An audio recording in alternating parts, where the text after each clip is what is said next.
Okay, so in this lesson we're going to talk about how to clean our data. So sometimes your data looks messy or it looks weird. These are a few tricks to fix it. And it's important to fix it before you send it out for distribution. So the first thing that I want to emphasize is spell check. So in Word, obviously when you misspell the word, you'll get a red underline when a word's misspelled. You don't get that in Excel. So I think it's important before you send it out to always make sure you do a spell check. And so under the Review tab, you'll see the spelling option, which will pull up the spelling window. And you can start sorting through the issues that Excel recognizes. We'll fix gender, which was misspelled. And now what you'll notice is that actually a customer name appeared. And it's the first customer in the list. Now what you don't want to do is if you were just to hit next or ignore, it would continue to pop down the customer names. So instead, what we want to do is just select those columns that might have data that we would need to correct, right? We're not going to correct a customer's name. We would just want to correct normal words. So now that we've selected the gender column, fixed the spelling and that, we can move on. The next thing I want to mention is to talk about how to remove duplicate rows. So you'll see that in rows 83 and 84, we've got a duplicate, exactly the same customer, and we don't need two instances of the same customer. So under the Data tab, there is a Remove Duplicates option. We'll go ahead and use that. So when the pop-up appears, we'll click OK, make sure all the columns are selected. And Excel will tell us that one duplicate row is removed.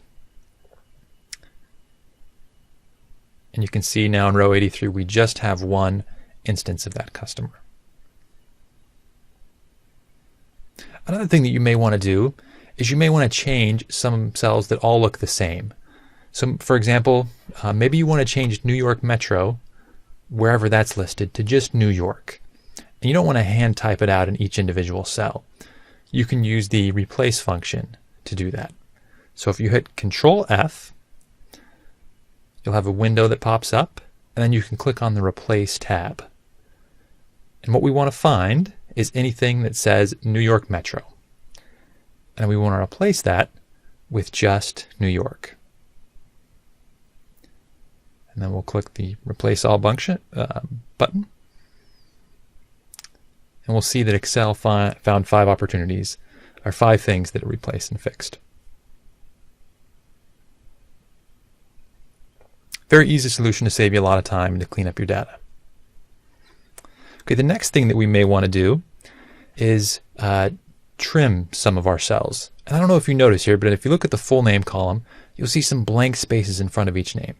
We don't want that. We want to clean up our data, right? And so we can use the trim function to clean out those unnecessary blank spaces. So we'll create a new column, and we'll still call it full name. And then in the second cell, we're going to use the trim function and select the customer directly to the left.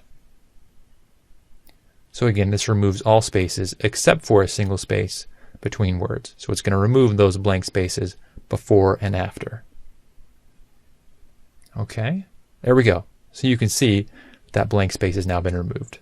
So we can use our autofill function to do this for all of the customer names.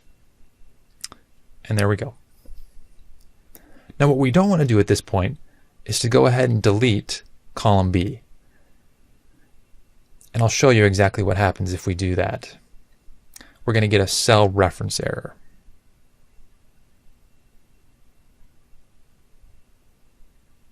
Okay, so we've deleted the original column B, the original customer name, but the problem is that our new column was referring to the customers on the left. It was still a formula.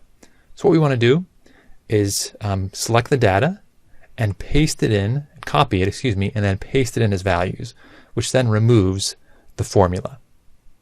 And so now we can comfortably go ahead and delete that original customer name because our new column is no longer referring to that old column. Another thing that we may want to do is to split the full name. So say we want to sort by last name. It's difficult to do that right now.